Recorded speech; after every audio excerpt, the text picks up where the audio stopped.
everyone, Kelly here, and today I just want to share with you a book haul. The first part of this book haul will be books that I have bought recently. I bought about 7 books recently because there was like a deal, like a buy 2 get 1 free kind of deal. And then I want to show you all the books I got from the library because my library just opened up for curbside pickup, and I ordered a ton of books and to read, and I'm very excited. So these are probably things I'll be reading this summer, at least the library books I hope to read soon. And so let's talk about the ones I bought, and I'm going to just go in age order for both of these categories. So first I got a beginning chapter book for my daughter and I to read together, and this is The Princess in Black by Shannon and Dean Hale. And this is definitely good for kids around, my daughter's 5, and it's perfect for her because it's like a beginning chapter book, but it also has pictures on every single page. And that's one thing as we're beginning our chapter books, is that if there's not a picture on a page, she starts to zone out.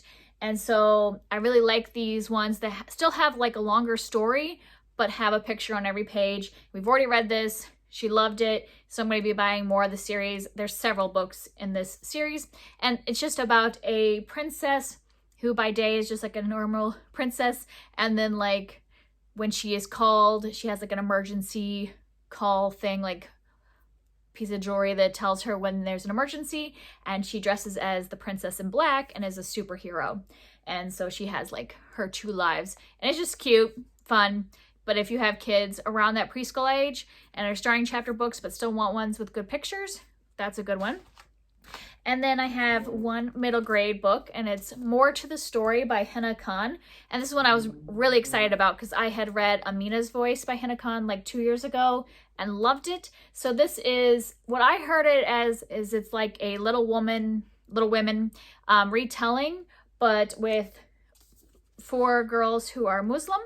And so I think this will be great because it'll be learning about a different culture. I think, at least, I don't know about this specific family, but at least I know Hina Khan, she is Pakistani American. So in Amina's Voice, we learned a lot about the Pakistani culture and her time at the mosque and stuff like that. So I'm kind of assuming that some of that will be in this book, but then also the sibling relationship like Little Women. So I'm really excited to read this one because I loved Amina's Voice. I thought it was a great book. And then I have a few adult fiction books. First, I have A Princess in Theory by Alyssa Cole. I've been meaning to read these Reluctant Royals series for a long time, and I just haven't gotten them started yet. And I tried to do the audiobook, but this one specifically has emails, even just from the very beginning, it starts off as an email, the very first part. And I just really hate listening to audiobooks that have emails because I hate hearing the address and all that stuff every single time. And so it turned me off of the audiobook, and so I just decided to pick up the book. And these are cute covers, even though this is a mass market paperback, which is not my favorite. They are cute covers, and so I'm really excited and hope to get into this series. And then I bought Macbeth by Shakespeare, and I have been collecting these Pelican Shakespeare edition because I think they're just gorgeous. This one I just think is so beautiful. So little by little as they go on sale, I've just been picking them up. So I think I have 3 now, and I'm really excited about picking this up because there's actually a readathon I'm going to be participating in July that is about reading Shakespeare. I'll link it down below because now I can't remember what it's called. But yeah, you're just supposed to read Shakespeare, whether play, sonnets, whatever. And I haven't read Macbeth since high school, so I am interested in reading this one again. And then I got another classic, and this is a big one. I got The Count of Monte Cristo by Alexandre Dumas, and I have been wanting to read this book forever. I actually started it a long time ago, probably 15 years ago. I started it and put it down, and I got rid of that copy because I think that copy was an abridged version, and I didn't want that. I wanted the full chunker unabridged, and so I want to pick this up soon now that I have my own copy. And those are all the fiction I got. And then I got 2 nonfiction books. I'm sure you've seen this one going around the internet. This is Stamped from the Beginning by Ibram X. Kendi. And this is kind of like a history of racism in America. I think it's specific to America. And I really wanted, oh yeah, it even says it right there, the definitive history of racist ideas in America. And I've wanted to read this one because I had read White Fragility recently, and I thought it was a really good starter point about learning more about racism in America, but it doesn't give any historical context. And so I know that we're not taught all of the truth about the past in history class, especially depending on where you're from in the country. And I just don't think that I know a lot of the stuff that'll be in this book. So I'm really excited to pick it up. It's huge, but you know, just if I can chip away at it little by little, I would really like to read that one.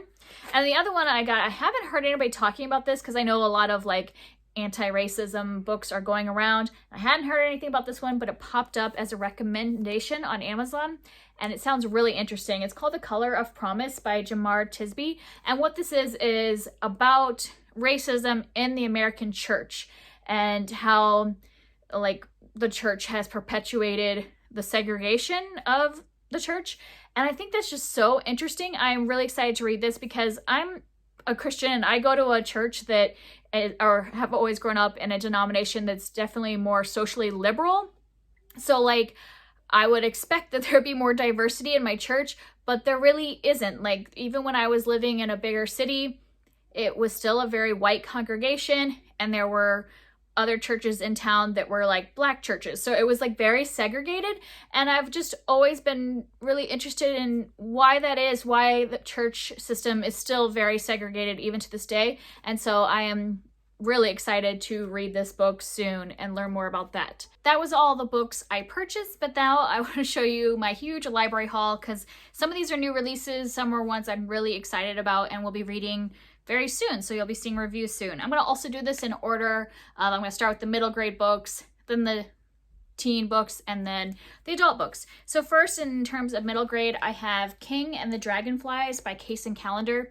I've really wanted to read something by Kaysen, so I am very excited to pick this one up. I also said in my video I made recently about books by Black authors that are on my TBR, I said I was going to start with Hurricane Child by Kaysen Callender, but then I saw this one available and it's a new release, so I really want to get to this and review it since it just came out, I think, in like January or February. And I believe this is about grief, and I think it has kind of like some fantastical elements, because I believe this is about a boy who thinks that his brother, after his brother died, turned into a dragonfly. And so I think it'll be a lot about how a young person deals with grief. And then I have Clean Getaway by Nick Stone, and I've been really interested in this because I've heard great reviews about this one, and it's about a young boy who goes on a road trip with his grandma, and I believe they go through the South, and then I think that it follows the Green Book. So I am interested to check that out. And then this one is Genesis Begins Again by Alicia D. Williams, and I actually haven't heard about this one before, but the cover is just beautiful, and so I just had to pick it up. It is, from what I remember from the synopsis, it's about a girl who is really down on herself, is like talking about all the things she doesn't like about herself, and so she's suddenly determined to change the way she looks at herself and her family, and just the way, and start over again, basically. So that one I'm interested in reading. And then another new release is The One and Only Bob. Sorry about the glare. The One and Only Bob by Catherine Applegate. And this is the sequel to The One and Only Ivan, which I loved, which was following a gorilla who lives in captivity and his friends. And Bob is his little dog friend who is just like a stray dog that lived near his enclosure. And I'm really excited. I hope this one turns out good because I love The One and Only Ivan, and I didn't really think it needed to have more story. So I'm interested to see how this one turns out. Then in terms of young adult fiction, I have two by Elizabeth Acevedo. I still haven't read The Poet X. I had read With the Fire on High by her, really loved it, and so I need to pick this one up, and this is when it is written in verse, and I might actually try to listen to this on audiobook and follow along in the book so I can see kind of the way the writing is formatted and everything, but still be able to hear it because I know it's narrated by her, and so I want to get around to that one. And this is, I believe, about slam poetry, so I think it'll be good to listen to it and look at it at the same time. And then her new release, Clap When You Land. I really want to read this one. This one sounds so interesting. It's about two girls who didn't know each other exists, but they have the same father who dies on a plane. And then after their father's plane crash, I think they learn about each other. And this one is also written in verse. And I think it's also like dual perspective. So it's written by both girls' perspective in verse. And then I have Monday's Not Coming by Tiffany D. Jackson. I've heard that this one is really good, but it's really hard hitting. And it's about a girl who goes missing and her friend shows up at school, knows that her friend's missing, but it seems like nobody else cares. And she wants to find out what happened to her friend. And then the last one's actually a nonfiction book, and it's Stamped by Jason Reynolds and Ibram X. Kendi. And this is actually the abbreviated version of the book I showed to you earlier. That's the adult nonfiction about racism in America. And this one, Jason Reynolds worked with the author to adapt it for a younger audience. And I wanted to read this one because I thought maybe I would start with this one, get it read quickly, because this is only 200 pages, and read this to get the overview, and then like chip away slowly at the like bigger book over time. But this I could like read in 1 week and have the basic information down. And then while we're talking about nonfiction, we'll move into the adult nonfiction. I got Between the World and Me by Ta-Nehisi Coates, and I believe this is a memoir that's also about racism. I'm not for sure, but it pops up whenever I look into like nonfiction about racism in America. This one pops up, and it's also a memoir, and people seem to really enjoy it, and it's tiny, and so I'm really excited to get to this one. And then I have the graphic novels March. I actually have number 1, 2. I only have 2 and 3 here, but 1 is out next to my reading chair. So I have March 1, 2, and 3, and these were written by Congressman John Lewis, and it's about his time in the civil rights movement, and it kind of follows several years throughout each of the graphic novels. And I'm just really excited because I don't like fictional graphic novels for some reason. They don't work for me, but nonfiction really does. I guess it's because I know it was like real events, and it summarizes it in a smaller amount of time and like gives me a visual to go along with it. And so I'm really excited to be reading this trilogy. And then in terms of adult fiction, I have a few. I have 2 sci-fi fantasy, and they're both by N.K. Jemisin. I have How Long Till Black Future Month, and this is a short story collection by her. And I don't usually like short stories, but these are all sci-fi fantasy, speculative fiction. And when I do read short stories, I usually like them to be that, because then they kind of like, she also really looks into the future and like possibilities and technology and stuff like that.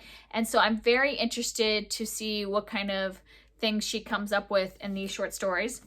And then a full-length novel by her is The City We Became, and this is her newest novel.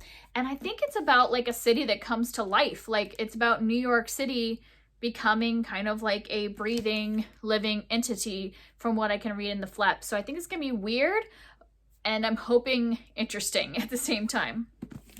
And then I have a couple thrillers. I have My Sister the Serial Killer by Oyinkan Braithwaite, and people were reading this a lot in 2019, so I've heard about it quite a bit, and so I needed to pick it up. And this is about a woman in Nigeria who, her sister has been killing these men that she has been dating, and this sister that we're following has to clean up after her. And then another thriller is Bluebird, Bluebird by Attica Locke, and this is actually, I think, more of a crime than a thriller, and it's about a man. It's following a Texas Ranger, and he has just come back to Texas from, I think he lives somewhere else, and he gets put right into a case following 2 people dead in a local town. And then I have Americana by Chimamanda Ngozi Adichie, and I've only read her nonfiction feminist books, and so I really wanted to pick up one of her fiction novels, and I'm having a hard time getting a hold of this one, so I actually ended up getting the large print edition. It's kind of ridiculous, like isn't that crazy? I don't really need a large print edition, and it's really heavy, but it was the only one I can get a hold of. I couldn't get it on ebook or audiobook or anything like that, so I'm hoping to really enjoy her fiction. And then the last one is The Bromance Book Club by Lyssa Kay Adams. And this is just a fluffy contemporary romance. And I've been hearing about it all the time. And the sequel just came out recently. So I really wanted to start this series. And this is about a group of baseball players, I believe, who one of them is having trouble in his marriage. And so his other baseball teammates, they get together and form a book club where they read historical romance to help each other in their relationships. So I am really interested. I've heard great things about this first book, and I've heard the second book is fun too. And I think the third one is coming out as well, like in the next year. So want to get on this series.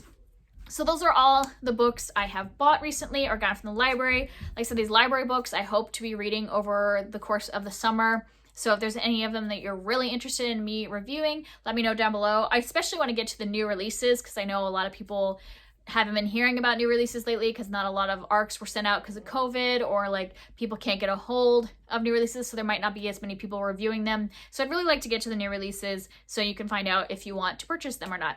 So that's it for me. If there's any of these you want to talk about, I would love to hear from you down below. See you next time. Bye.